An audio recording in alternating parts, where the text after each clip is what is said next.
ଝିଅ ତୁ ତୁ ତ ଆସିବା କଥା କିଛି କହିନଥିଲୁ। ଯଦି ତୁ ତ ଆସିବା କଥା କହିଥାନ୍ତି ତାହେଲେ ମୁଁ ତୋ ବାପାଙ୍କୁ ପଠେଇଥାନ୍ତି, ତୋ ବାପା ଯାଇ ନେଇ ଆସିଥାନ୍ତେ। ଝିଅ କଣ ହେଇଛି? ତୋ ମୁହଁ କଣ ଶୁଖି ଯାଇଛି? ମା ମୁଁ ଆଉ ସେ ଘରକୁ ଯିବିନି। କଣ ହେଲା? ତୁ ସେ ଘରକୁ ଯିବୁନି? କଣ ହେଇଛି କି? ମା ମୋର ମୁଣ୍ଡରେ ଓଢଣା ଦବା ଅଭ୍ୟାସ ନାହିଁ।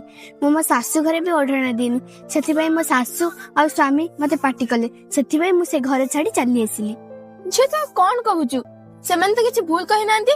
ଏଇଟା ଯେମିତି ତୋ ଘର, ସେଇଟା ବି ସେମିତି ତୋ ଘର। ଆଉ ଏ ଘରେ ଯେମିତି କିଛି ନୀତି ନିୟମ ଅଛି, ସେ ଘରେ ବି ସେମିତି କିଛି ନୀତି ନିୟମ ଅଛି। ଆଉ ମୁଁ ଯେତେବେଳେ ତୋ ଉପରେ ପାଟି କରେ, ତୁ ତ କାହିଁ ଘରେ ଛାଡି ଯାଉନଥିଲୁ? ସେମାନେ ଶାଶୁ ସ୍ୱାମୀ କଣ ପଦେ କହିଥିଲେ ତୁ ଘରେ ଛାଡି ପଳେଇ ଆସିଲୁ? ସେମାନେ କଣ ତୋ ପାଇଁ ଭୁଲ କହିଲେ ନା ଖରାପ କହିଲେ? ଝିଅ ତୁ ବୁଝିବା ଉଚିତ, ସେଇଟା ବି ତୋ ପରିବାର। ଆଉ ତୁ ଏମିତି ଛୋଟ ଛୋଟ କଥା ରାଗିକି ଆସିବା ତତେ ଶୋଭା ପାଉନି। ହଁ ମା ତୁ ଠିକ କହିଛୁ, ମୋର ଏମିତି କରିବାର ନଥିଲା। ମୁଁ ଆସୁଛି। ସବୁ ମା ଏମିତି ହେବା ଦରକାର। ଆଉ ଭିଡିଓ ଯଦି ଭଲ ହେଇଥିବ ତାହେଲେ ଲାଇକ୍ କମେଣ୍ଟ ସେୟାର କରିଦେବେ ଆଉ ସବସ୍କ୍ରାଇବ କରିବାକୁ ଜମା ଭୁଲିବେନି। ଆମେ ପୁଣି ଦେଖା ହବା ଗୋଟେ ନୂଆ ଭିଡିଓ। ସେ ପର୍ଯ୍ୟନ୍ତ ରହିଲୁ। ଜୟ ଜଗନ୍ନାଥ।